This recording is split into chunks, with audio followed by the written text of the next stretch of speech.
dari brand kalian itu penting banget. Karena cerita dari brand kamu itu bisa jadi kayak jantung dari brand kamu sendiri. Dan mungkin kalian nggak sadar kenapa aku bisa bilang kalau jantung dari brand kalian itu penting sekali. Karena kalian akan lihat dadanya. Aku bakal jelasin nanti. Jadi yang pertama, aku lihat dari sekian banyak alasan, menurut aku ada 3 alasan kenapa punya brand story itu penting banget. Dan brand story itu semua orang bisa bikin brand story, tapi punya brand story yang impactful itu gak semua brand bisa buat. Nah, kenapa kita harus bikin brand story yang impactful? Yang pertama, cerita itu bisa membangun kepercayaan. Kenapa aku bisa bilang cerita itu bisa membangun kepercayaan? Kita lihat dari contoh sehari-hari yang singkat aja ya. Untuk sebagian orang yang punya grup WhatsApp, orang itu kan suka nge-broadcast sesuatu gitu. Kalau orang nge-broadcast sekali, 2 kali, mungkin kita cuman anggap remeh broadcastan itu. Tapi kalau misalnya orang itu kirim lebih dari 3 kali, mungkin kita akan mulai mikir-mikir dan, apa iya ya? Apa iya ya? Sesuatu kayak gitu yang kita bangun karena kita udah sering lihat intensitas atau sesuatu itu secara rutin. Nah, di sana kalian mulai, meskipun kalian belum percaya dengan broadcastan WhatsApp itu, mungkin kalian udah mulai, iya nggak ya, mempertanyakannya. Dan nanti kalau misalnya ada sesuatu yang nge-trigger, kalian bakal percaya tentang WhatsApp, tentang broadcastan WhatsApp itu. Ya, di sana itu kayak salah satu contoh dari kekuatan membangun kepercayaan melalui cerita. Yang kedua itu ada kepribadian. Mungkin banyak orang di sini tuh yang masih sering banget punya social media, tapi social media kalian itu belum ada kepribadiannya.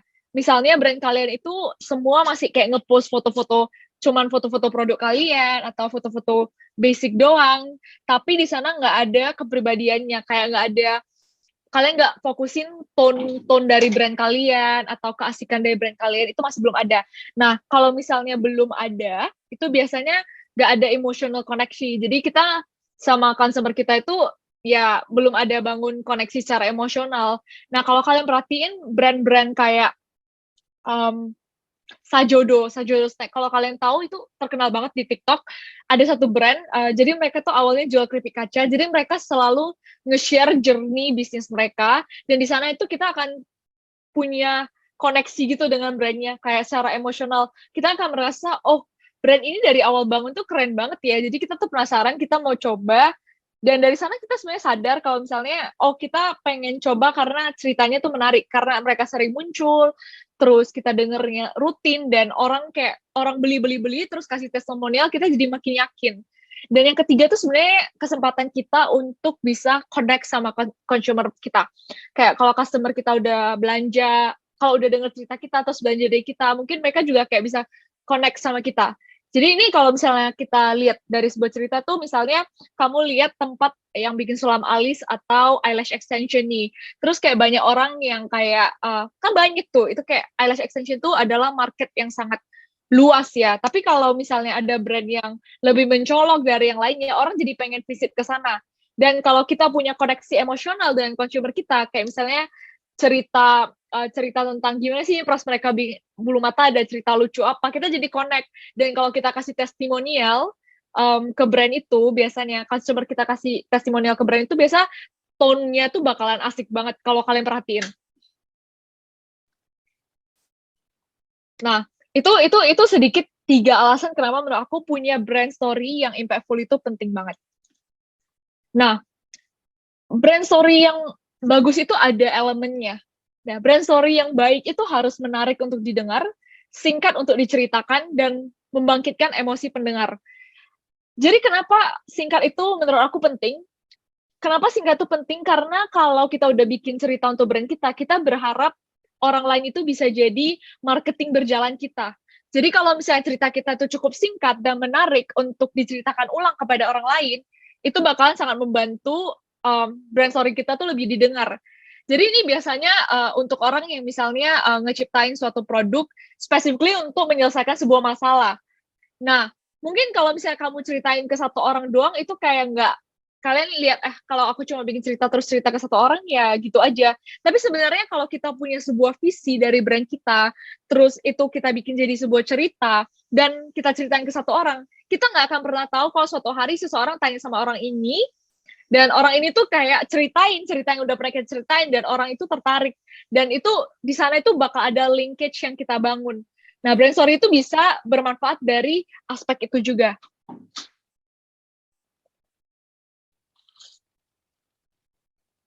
Nah, kalau kita singkatin, brand story itu sebenarnya adalah fondasi yang kita buat untuk bangun kepercayaan. Jadi kalau kita punya brand story, kita bisa bangun fondasi kepercayaan. Tapi yang bikin fondasi kepercayaan itu semakin kuat adalah pengalaman pribadi konsumen kita. Jadi meskipun kita cerita sebaik apapun tentang brand kita bangun sebagus apapun brand story kita, kalau misalnya customer experience kita itu masih belum bagus, itu belum bisa memperkuat kepercayaan. Jadi makanya dalam bisnis itu semua harus balance kan. Nah, di sanalah saat kita udah berusaha membangun kepercayaan, kita juga harus memberikan yang terbaik ke customer kita, supaya kepercayaan yang sudah ada itu bisa ditambah dengan personal experience mereka, dan saat mereka nge-share ke orang lain, itu bakalan jadi kayak full story. Nah, aku mau nunjukin ke kalian salah satu video, jadi aku juga akhir-akhir ini tuh baru mendengar tentang brand ini, dan menurut aku brand ini punya brand story yang bagus banget, dan aku bakal hidupin subtitle bahasa Indonesianya, jadi kalian bisa baca subtitle bahasa Indonesianya. Nah, ini salah satu brand yang menurut aku menarik banget, karena marketing mereka itu sebenarnya suruh orang tuh jangan beli produk mereka. Jadi kalian harus denger deh pokoknya. Oke, kalau nggak ada yang mau share juga nggak apa-apa sih. Oke, jadi basically dari video ini tadi aku tuh cuma mainin sekitar 5 menitan doang. Itu aku cuma mau nge-share inti dari video ini sebenarnya. Itu yaitu kalau misalnya sebuah brand punya cerita, punya sesuatu itu bisa dengan mudah untuk dibagikan. Kayak ini, aku nunjukin kalian ini tuh sebenarnya tidak langsung. Aku juga nge-share ulang brand story yang dimiliki oleh brand yang aku baru share ke kalian. Nah, di sini aku sekarang mau bikin sedikit perbandingan. Jadi di sini kalau bisa semua orang tolong participate ya, kayak gunain chat sectionnya. Karena by the way aku bakal drop something ke kalian nantinya. Jadi kalau kalian partisipasi di sini tuh bakal lebih seru juga. Jadi kalau misalnya jadi aku tuh sekarang mainin role sebagai A, dan aku tuh mau jualin ke kalian. Aku tuh mau jualin ke kalian jasa menulis caption untuk Instagram kalian. Jadi misalnya nih, aku datang-datang ke kalian, terus aku bilang nama aku tuh Perling. Aku tuh bisa nulis caption untuk Instagram kalian. Kalian mau beli gak dari aku? Kalau aku secara pushy gitu ke kalian mau nggak beli dari aku? Coba kalian komen di chat. Biasa aja kan? Biasa aja, kayak mau bikin kamu beli banget juga enggak mau beli banget juga enggak. Oke, enggak. Oke, itu yang pertama ya. Tapi kalau yang kedua, aku datang ini ke kalian. Terus aku kenal diri aku sendiri. Nama aku tuh Perling. Jadi aku tuh habis lihat dan scroll Instagram dari All Shop Kakak, terus aku merasa All Shop Kakak itu fitnya tuh bisa kita ubah, bisa kita upgrade, supaya tuh lebih menarik audiens. Nah, dari dulu itu aku selalu lihat orang itu berusaha untuk jadiin Instagram itu lead generation, tapi mereka gagal karena mereka nggak bisa konsisten. Jadi sejak saat itu, aku bertekad untuk bantu lebih banyak bisnis yang nggak punya waktu untuk bikin Instagram jadi lead generation mereka dengan membantu mereka membuat konten beserta captionnya. Mungkin saat ini kamu belum ada kapasitas untuk investasi di aku, tapi kalau kamu punya waktu 5 menit, boleh nggak aku jelasin lebih lanjut tentang produk aku? Kamu bisa mutusin kamu mau ambil jasa aku atau enggak, tapi di sini aku cuma beneran mau ngobrol dan mau sharing lebih lanjut gimana aku udah berhasil bantu banyak banget orang drive traffic lewat konten yang aku buat. Jadi kalau misalnya aku approach kamu dengan sedikit cerita dan sedikit gimana aku bisa nambahin value ke bisnis kamu akan lebih tertarik nggak? Nggak harus kamu bilang iya, tapi kamu lebih tertarik nggak untuk mendengarkan apa yang aku milikin untuk kalian? Mungkin ada lagi yang mau respon. Oke, bisa dipertimbangkan kan. Nah, di sini itu kayak ada suatu celah di sana yang darinya mungkin sebagian dari kalian tuh sama sekali nggak mau karena apa sih orang ini datang-datang udah langsung jualan ke oke, aku mau pertimbangin mungkin kalau aku investasiin ini aku bisa berkembang bisnis aku dari perspektif ini. Di sanalah cerita itu bisa bangun koneksi kita di sana. Karena aku beneran kayak seriusan mau denger cerita kalian, aku nge-share testimonial-testimonial orang yang udah pernah sukses. Jadi kalian ada pertimbangan gitu. Nah, yang bikin kita berdua nyambung itu adalah cerita aku, perkenalan aku, dan itu bikin kamu jadi kayak, oh aku kayak mau tahu lebih lanjut deh. Nah, mungkin di sana kalau kamu udah setuju 5 menit, aku bakal nge-share nih, aku bakal nge-pitch produk aku sebentar. Terus nanti kalau kamu mau tanya-tanya, aku bisa respon. Nah, tapi di saat kita mau bikin cerita itu, biasanya ada suatu kejadian yang bikin orang itu kayak jadi, aku nggak mau. Kenapa? Karena di saat orang udah setuju, kadang mereka tuh jadi nggak konsisten ngeceritain ulangnya. Dan itu biasanya jadi masalah banget untuk orang. Jadi kalau misalnya kalian perkenalkan diri kalian di awal, dengan tujuan membantu mereka, kalian harus konsisten dengan cerita itu. Kenapa aku bilang konsisten? Karena kalau kalian mengubah cerita itu, orang itu akan lihat kalian tuh twisting. Kalian tuh twisting kayak, oh tadi dia bilang A, sekarang dia bilang B. Jadi ceritanya tuh jadi gak genuine. Makanya kalau kalian bangun brand story, itu selalu sebisa mungkin itu seautentik mungkin. Seautentik mungkin, dan itu memang benar-benar terjadi. Jadi seiring berjalannya waktu, mau kamu ceritakan 100 kali lagi pun, ceritanya bakal sama. Nah, supaya kita semua di sini kayak ngelakuin sesuatu dan kalian ninggalin sesi ini tuh ada value-nya. Aku mau kasih kalian semua 10 menit untuk ngejawab 3 pertanyaan ini. 10 menit untuk ngejawab 3 pertanyaan ini, dan nanti di menit ke-8 aku bakal tanya kalau ada bisnis yang mau nge-share ini. Nah, kayak bisnis yang mau nge-share di sini, kalian dapat bedah gratis di sini. Jadi itu bakal berguna banget buat kalian. Nah, aku bakal sharing ke kalian gimana kalian bisa konstruksi dari 3 pertanyaan ini menjadi sebuah brand story untuk kalian. Nah, pertanyaan pertama ini, aku tahu banyak orang mulai bisnis itu tujuannya mau dapat keuntungan dari segi keuangan. Tapi pasti ada alasan lain kenapa kalian mutusin mulai bisnis kamu. Jadi misalnya nih, kamu mau jual air mineral. Pasti awalnya pas kamu mau pertama kali jual air mineral, apalagi kayak semua orang tuh, kalian udah tahu semua orang tuh pada jual air mineral, pasti ada satu keunikan yang bikin kamu mau jual air mineral, atau mungkin air mineral kamu itu ada sesuatu mineral yang berbeda dan itu bisa bisa bermanfaat buat orang lain. Jadi misalnya nih, contohnya kalau kamu jual skincare, bisa dari keuntungan keuangannya, kamu itu misalnya punya misi atau visi yang lebih besar, kalian ingin membantu lebih banyak wanita di Indonesia itu punya kulit yang cantik alami, misalnya. Yang kedua, selain kalian memastikan produk kamu itu dari kamu sampai customer kamu itu sampai dengan selamat, kalian mau janjiin ke mereka apa lagi? Misalnya nih ada all shop yang berani kasih kayak garansi produk kembali kalau misalnya produknya tuh gak otentik. Itu misalnya kalau misalnya biasanya brand itu tuh jual barang-barang branded. Jadi kalian coba mikirin dari segi kalian, apa sih yang bisa kalian janjiin? Misalnya kalian jual produk makanan atau keripik gitu dari bahan dasar premium misalnya. Yang ketiga, apa kamu udah nunjukin kepribadian dari brand kamu? Kamu pernah nggak sih, coba kalian lihat-lihat di Instagram kamu, atau di Facebook, atau di platform apapun yang kamu gunain untuk jualan, kamu pernah nggak sih ngobrol asik sama audiens kamu, atau kamu tuh sekedar cuman kayak ngepost doang, tapi nggak pernah ngambil kesempatan itu untuk bangun koneksi antara kamu dengan customer kamu. So, oke. Oke, jadi dari Yeni Nuraini misalnya. Oke, jadi 10 menit ya, 10 menit. Jadi kita bakalan kembali di 2044. Kalian bisa type respon kalian di chat, nanti bakalan kita konstruk bersama. Kalau bisa langsung kayak 1, 2, 3-nya itu nanti kita pilih satu random untuk kita bedah bareng-bareng dan kita jadiin cerita bareng-bareng. Oke? Kalau bisa, ayo guys, kita berpartisipasi 2044. 2042 aku bakal kembali untuk lihat apakah ada orang yang udah ngechat. Untuk untuk Kak ini thank you banget udah ngerespon, and kita bakal pick 3 random, oke? Di jam 7.42, maaf guys, aku salah jam guys. Oke, kita ambil contoh-contoh yang udah ada ya di sini.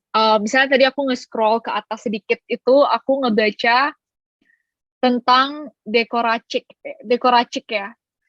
So, kalau dari jawaban yang kamu siapin, kalau aku dengar nama brand kamu dengan penjelasan yang kamu milikin, itu aku tangkapnya kamu itu bisnis kado ya.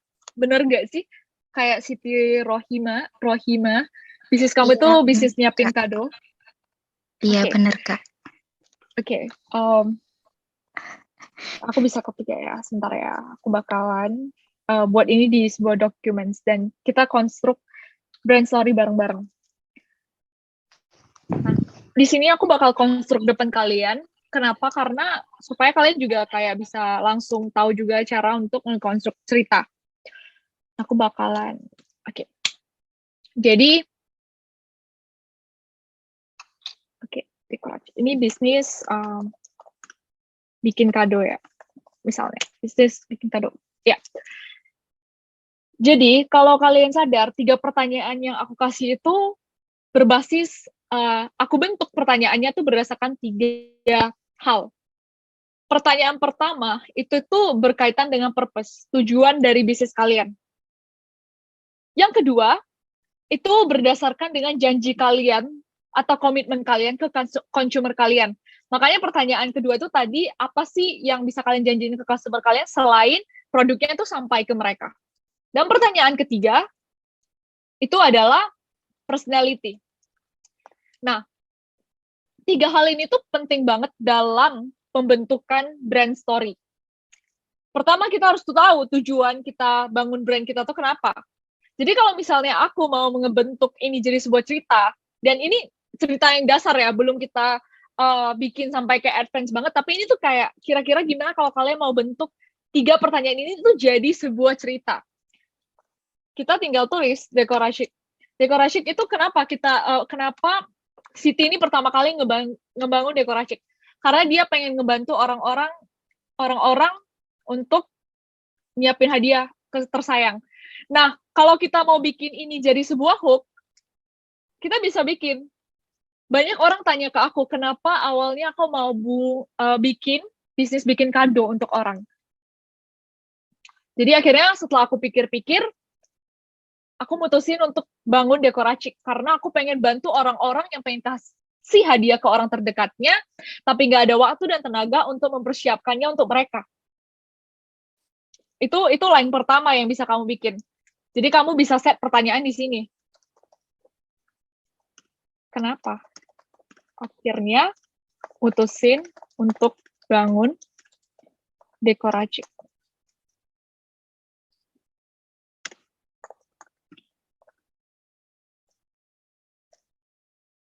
Yang kedua, ini janji dari bisnis aku untuk orang itu.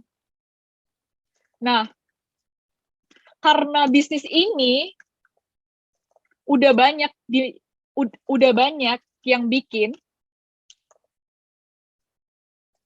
aku mutusin buat bikin dekorasi.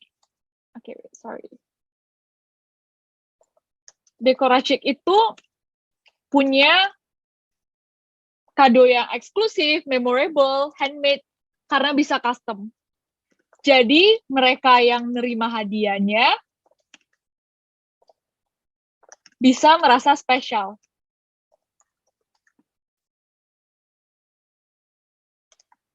Nah, sekarang kita ke yang 3. Jadi aku berbeda, selain itu, aku berbeda bukan cuma karena apa yang aku sediain, tapi aku juga berusaha untuk kalian ceritain apa sih kesulitan yang misalnya kalian awalnya lakuin sampai kalian coba mancing partisipasi audiens di page kalian, kemudian kalian call to action, terus ngelakuin hal ini, hal itu, supaya orang lebih mengenal kalian secara dekat. Jadi di sini kalian tinggal tulis karena kalian udah kasih tahu kenapa kalian mutusin bisnis kalian, terus kalian nge-share apa yang bikin kalian berbeda, terus kalian tinggal tulis lagi awalnya susah, perjalanan kalian itu gimana? Awalnya susah. Jadi aku udah cobain berbagai macam hal dan akhirnya aku nemuin apa yang bikin bisnis aku itu unik. Ini. Nah, dari sini kalau misalnya aku ceritain ulang, misalnya aku mau karena kalau kita punya brand story itu bisa kita ceritain sampai beratus-ratus kali.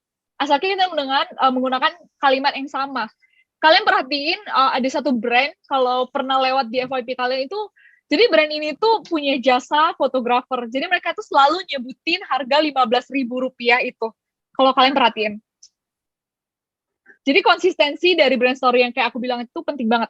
Jadi kalau misalnya aku mau bikin jadi cerita tuh gini. Kenapa akhirnya aku mutusin untuk mulai Dekoracik? Karena Dekoracik aku buat itu untuk bantu orang-orang yang pengen kasih hadiah ke orang terdekatnya tapi nggak ada waktu dan tenaga untuk aku bantu persiapkan untuk mereka. Nah, karena bisnis ini udah banyak banget yang bikin, aku mutusin buat bikin Dekoracik itu punya kado eksklusif, memorable, handmade, dan bisa custom supaya mereka merasa lebih spesial hadiahnya. Awalnya susah sih mulai bisnis ini.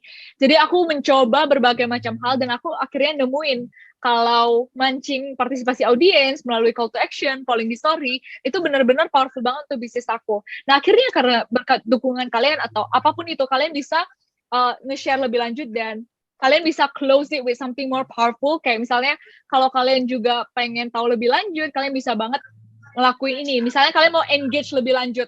Jadi kalau cerita kalian udah ada, kalian mau nutupin dengan sesuatu yang misalnya mau nutup dengan engagement atau call to action atau call to value, itu bisa banget.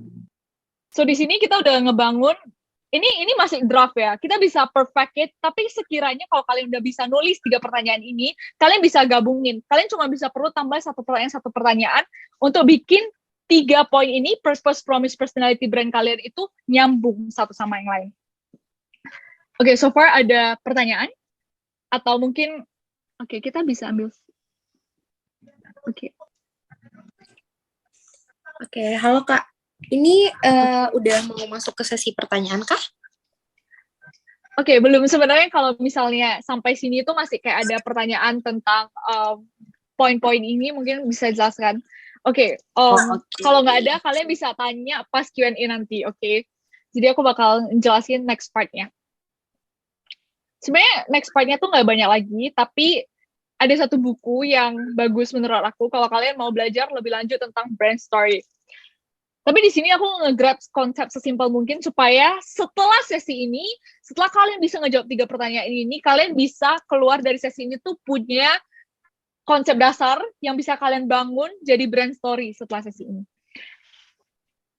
Nah, another way, tadi aku nge-share dari 3 pertanyaan itu. Tapi dari buku Building a Story Brand, itu ada satu lagi cara untuk ngebangun story. Yang pertama, kalian harus tentuin dulu karakternya. Karakter ini punya masalah. Terus dia lagi cari solusinya, terus dia planning bikin dari solusi itu dia planning sesuatu. Dan akhirnya mereka nge-trigger orang untuk take action dan itu bisa berakhir apakah sukses atau gagal. Jadi itu lebih ke misalnya aku lihat ya kayak banyak casing AirPods itu sering rusak. Misalnya kayak sering kebuka sendiri. Terus aku tahu itu sebuah masalah untuk orang yang merasa casing AirPods-nya tuh mudah banget. Terus nanti aku ciptain, jadi aku konsul dong kayak, oh ini masalah banget. Jadi akhirnya aku mutusin untuk create sebuah solusi untuk itu. Dan aku punya planning untuk bikin yang pas lah atau enggak yang ada lem lah atau apapun itu. Terus I call to action. Aku udah ngeberi solusi ke orang-orang yang merasa kayak, oh ini tuh nyebelin banget dan aku tuh mau cari casing yang nggak akan kebuka-buka dengan mudah. Dan orang merasa, oh aku ada masalahnya. Jadi kamu masukin call to action supaya orang kayak mau ngecek, oh this is the similar problems I face. Terus nanti kayak, oh akhirnya aku juga bisa milikin produk supaya casing aku terjaga dan casing ini nggak mudah buka-buka, misalnya kayak gitu, terbuka-buka. Jadi itu kayak sekiranya sebuah cerita yang bisa kalian buat, kalian visualisasikan aja, kalian visualisasikan kira-kira produk kalian tuh menyelesaikan masalah apa, dan apakah itu berhasil sukses atau gagal. Salah satu produk yang pakai cara ini, yang menurut aku sukses itu, aku nggak tahu kalau misalnya pernah lewat di FYP kalian atau enggak, tapi itu basically shower mandi yang ada filternya. Kalau kalian tahu nggak sih kayak shower mandi yang ada filternya, jadi nanti filternya itu bakalan hitam banget, dan mereka bikin cerita ini supaya orang itu kayak sadar kalau air yang mereka miliki itu sebenarnya kotor banget sehingga mereka butuh saringan itu. Jadi itu salah satu menurut aku yang pakai rumus ini itu yang berhasil banget marketingnya. Thank you Kak Firling, terima kasih juga buat semuanya yang udah hadir pada malam hari ini. Aku Faras Haya atau Ayas, mohon maaf apabila banyak kesalahan. Sukses terus untuk Kak Firling di usianya yang sebenarnya masih muda, bisa successful banget nih ngomong di beberapa webinar, dan juga sukses terus buat sahabat UMKM semua di sini, dan sampai jumpa di Ngulik Bisnis selanjutnya. Bisa cek di Instagramnya Akademi Kirimin aja. Thank you semuanya, good evening.